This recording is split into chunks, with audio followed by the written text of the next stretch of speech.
las políticas públicas. En segundo lugar, por la contribución al desarrollo económico que la apertura de datos puede aportar en el contexto de que esa reutilización de la información del sector público permite generar nuevos servicios y aplicaciones.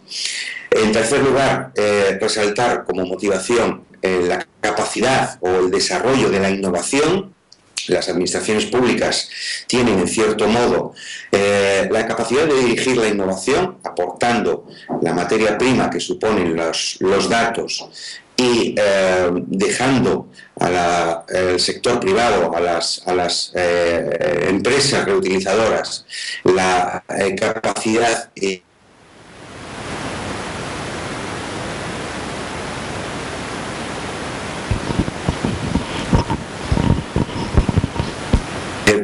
fomentaremos y permitiremos.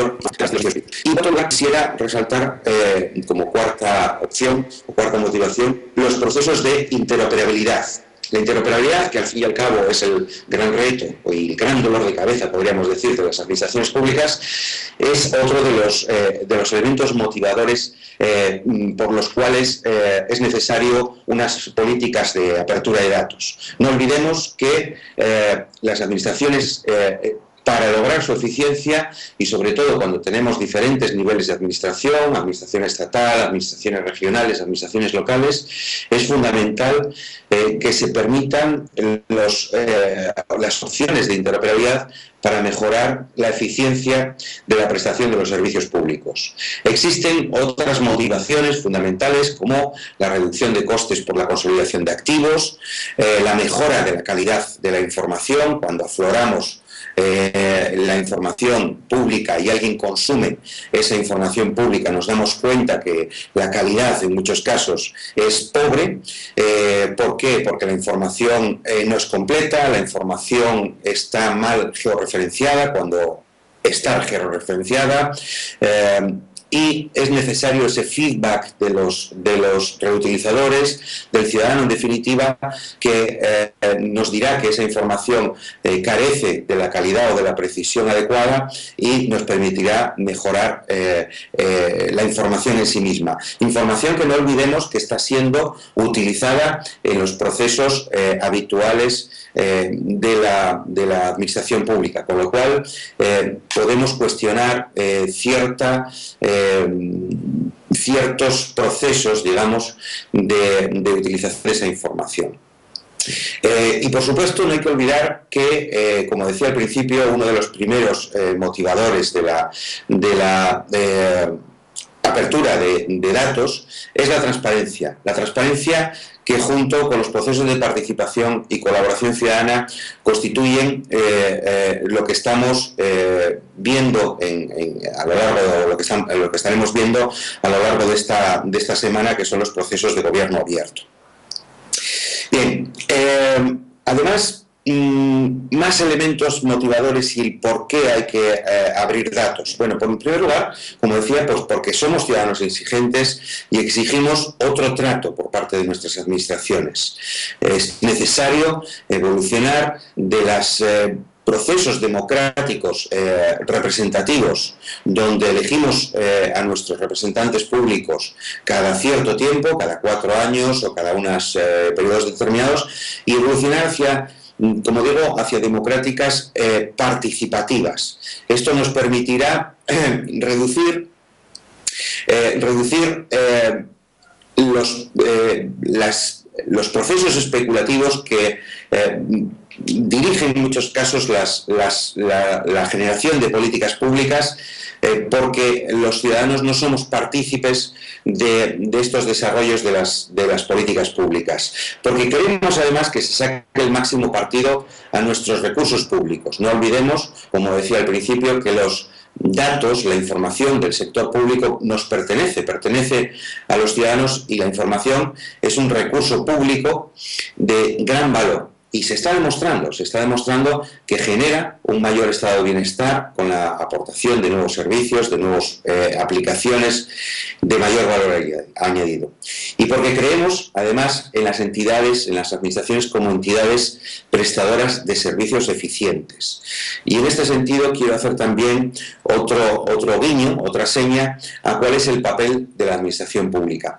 El papel de la administración pública siempre es limitado. Las administraciones públicas, por la dimensión de sus recursos, por la dimensión de sus capacidades, por la dimensión de su envergadura, en definitiva, siempre tendrá la capacidad limitada en cuanto a la prestación de servicios. No carecen de la agilidad, carecen de la visión oportuna para mejorar los servicios. A veces las administraciones públicas se convierten en desarrolladoras de productos o servicios que no generan la satisfacción de los ciudadanos plenamente. Al principio hacía referencia a un ejemplo que eran los portales concretamente en el ámbito de la promoción turística, y siempre vamos a encontrar algún fallo, algún problema en la generación de estas aplicaciones. Las administraciones públicas atesoran información, ese es uno de sus grandes activos, y lo que tienen que hacer las administraciones no es convertirse en desarrolladoras, porque los desarrolladores es el sector privado, los emprendedores, los hackers que son capaces de construir aplicaciones y servicios y tienen una visión de cómo desarrollar, pero no las administraciones públicas. Las administraciones públicas tienen que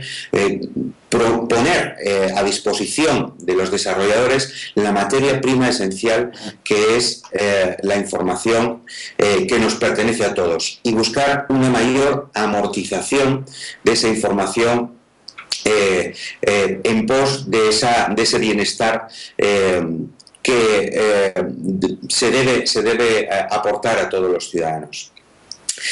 Es necesario, como digo, amortizar adecuadamente las inversiones realizadas en los procesos de modernización de las administraciones públicas. Afortunadamente, los procesos de alfabetización digital, los procesos de modernización administrativa están contribuyendo a una mejora de las infraestructuras, a una mayor inteligencia de los ciudadanos, y es importante coordinar estos esfuerzos poniendo a disposición la información del sector público para generar nuevos productos y servicios. La Administración debe ser consciente de sus límites, no debe ser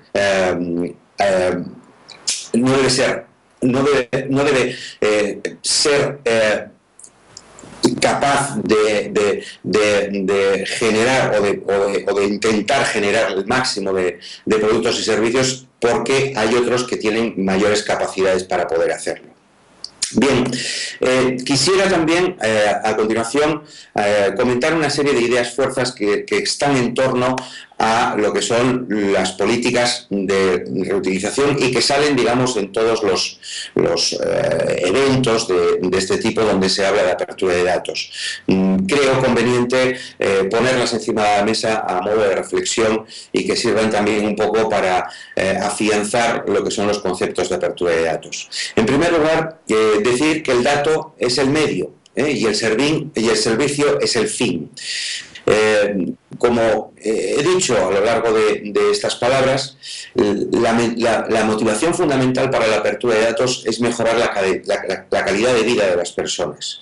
No debemos dejar pasar la oportunidad de comentar que los ciudadanos en muchas ocasiones, o en la mayoría de las ocasiones, no entienden los datos. Los ciudadanos lo que entienden son las aplicaciones, los servicios útiles, usables, bien hechos por profesionales en base a la materia prima que comentábamos al principio y que atesoran las administraciones públicas. Por tanto, como digo, el dato es el medio y las administraciones públicas deben abrir los datos, pero otros deben desarrollar los servicios.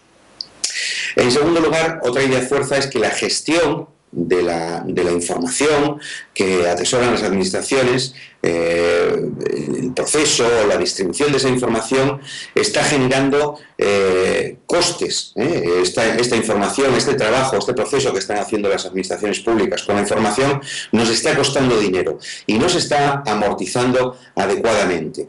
El que las administraciones publiquen información de la manera que lo están haciendo, en portales, en documentos en PDF, en formatos propietarios, que se cobre por tasas, que tengan unos costes de distribución, que se ejerzan acciones por protección de los derechos de propiedad, etcétera, etcétera, por parte de las administraciones públicas, está costando dinero al erario público, nos está costando dinero a todos, por no ejercer unas políticas de apertura de datos, de fomento de la reutilización adecuadas. En tercer lugar, como tercera idea de fuerza, quisiera decir el esfuerzo que están haciendo las empresas. La falta de apertura de dato público perjudica seriamente a las pequeñas empresas frente a las grandes. Las pequeñas empresas requieren de un esfuerzo muy grande por coleccionar datos de variada calidad, de diferentes fuentes de datos, bajo diferentes acuerdos de licencias, bajo diferentes esquemas de tasas. Esto, sin duda, lo que favorece es a las grandes corporaciones que tienen capacidad de gestionar todos estos inconvenientes y, en cambio, las empresas pequeñas al final desisten de poder utilizar o reutilizar los datos que ofrecen las administraciones públicas por todos estos inconvenientes. Esto está produciendo desigualdad entre las empresas, entre los reutilizadores, donde las grandes empresas están aprovechando y sacando mayor partido de estos esfuerzos que las empresas pequeñas, ¿no? Como cuarta idea fuerza, quisiera lanzar que el Open Data debe ser inclusivo. La apertura de datos debe beneficiar a toda la ciudadanía sin exclusión. Y aquí quiero hacer una llamada de atención a determinados oportunismos que están surgiendo en torno al Open Data. Hay quien se está aprovechando y beneficiando a unos pocos. No debemos olvidar que en todos nuestros países la brecha digital, la llamada brecha digital, las desigualdades entre las oportunidades de acceso a la información siguen existiendo. Estas brechas digitales están disminuyendo, pero construimos aplicaciones muy sofisticadas, construimos aplicaciones basadas en visualizaciones maravillosas y hermosas que no todo el mundo puede tener acceso a ellas. Sí es cierto que el labor de los reutilizadores es traducir la información y hacer servicios útiles, como decía, hacia los ciudadanos, porque los datos no son entendibles por todos los ciudadanos. Pero pensemos en que esa información, esas aplicaciones deben llegar a todo el mundo, no solamente a unos pocos. Y en este sentido, insisto mucho con que el Open Data debe concebirse por parte de los gobiernos como algo inclusivo, no solamente algo que beneficie a unos pocos reutilizadores. Otra idea fuerza, el poder de la inteligencia colectiva. Open Data es capital cívico. Los datos son patrimonio de la humanidad, los datos nos pertenecen, los datos son de todos. La transparencia, como decía al principio, y en mis diálogos, en mis conversaciones con los responsables políticos, la transparencia, como digo, pone nerviosos a muchos responsables políticos. Cuando hablamos de transparencia, uno los responsables utilizan el subterfugio de que la información se está publicando por los medios o por los canales convencionales, como decía al principio, pero cuando hablamos de que esa información puede ser reutilizada, puede hacerse más entendible, puede ser combinada con otros